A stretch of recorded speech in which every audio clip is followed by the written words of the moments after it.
Greetings, folks. Carlos here. No full-on podcast episode this week. Instead, Dave and I give our impressions about Godzilla before and after the movie on our way to the theater in the car, and then on our way back.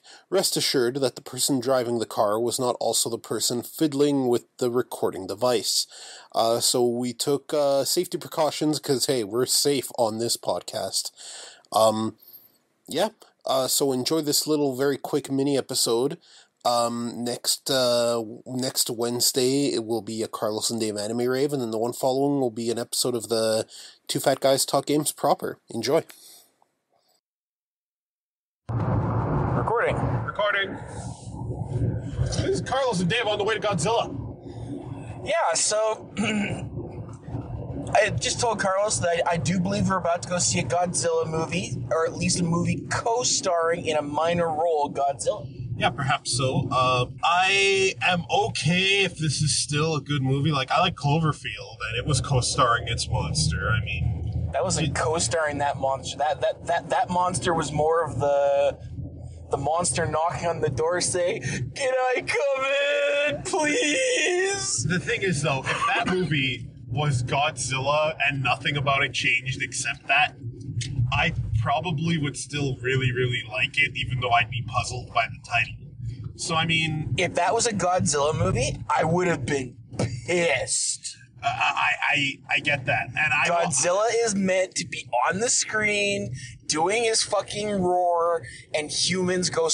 Well, actually, no. Humans don't go splat around him because Godzilla tends to be the good guy. But still, massive mayhem, buildings being destroyed, fire or laser breath, and cool shit happening. Cloverfield was more of a... We're not going to show you the monster because you don't need to see the monster, you see the effects. Well, I agreed with you. I agreed with you up until about last week or so when I hated all the Godzilla trailers, and I still hate all the Godzilla trailers. Oh, they suck. They are terrible. But the thing is, at the same time, I'm not going to look at the title, go Godzilla. I was going to do this, but I shouldn't. I shouldn't go Godzilla and go, well, I'm expecting this to be fun, campy Godzilla, and if it's not, I hate it just because it has Godzilla in the title. But I would have liked it if it didn't have Godzilla in the title. It just seems a little silly. That said, if this movie is going to be more about the human drama surrounding Godzilla's appearance, much like the original Gojira was, then it better be some pretty damn good drama. Because the original Gojira is quite... It's quite, like... campy. Well, no, it's not. It's not campy at all. That's the thing. The original Gojira that we didn't get was more about post-nuclear strike Japan coming to terms with itself. Like, apparently, according to reports, people watched it in Japan, and they were either just dumbstruck by the violence or weeping because of it. It's later installments of Godzilla that became super campy.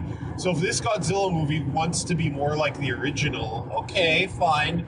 Just do a good job. I better not be rolling my eyes anytime people talk like in Transformers.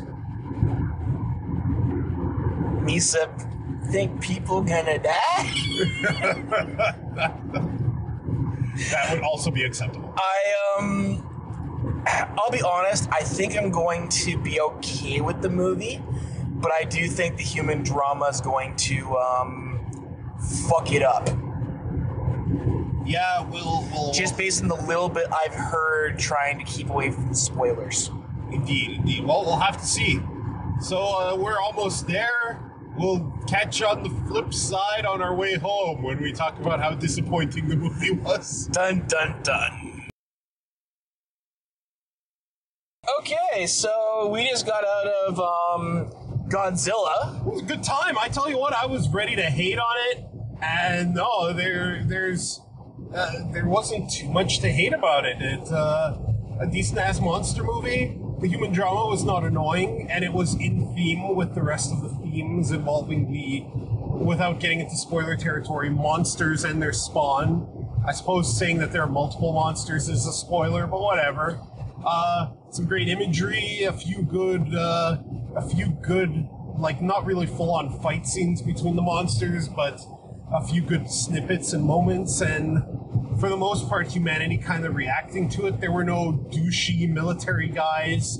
There were only people trying to kind of not die, and I really appreciated that. Yeah, like there was not the usual, I'm gonna go out there, I'm gonna kick its ass sort of mentality. It was like there wasn't a condescending senator or condescending general character. Yeah, no, it just the admiral was trying to do what he thought was best. He wasn't. He even said repeatedly, "I understand where you're coming from, Doctor, but I have to do this."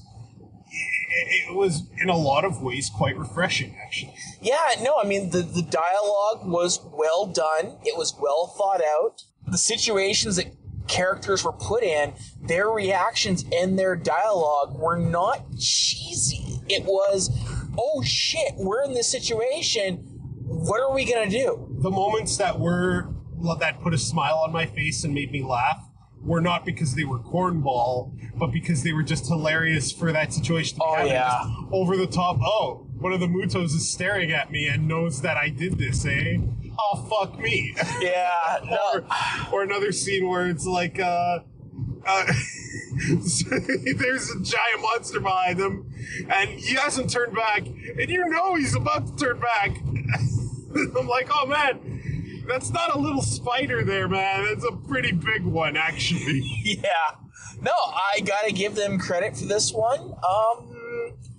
Based on, once again, this just kind of proves to me that even the people that I trust for how they like movies and their reviews are definitely not going to line up with what I think. I haven't read too many reviews of Godzilla because I'm starting to hate reviews for everything now. Games, movies, whatever. People just they're not as good as me at assessing things. It's a little arrogant to say, but yeah, Godzilla, good fun, strongly recommended. You probably won't come away from it pissed off unless you're a giant fucking prude.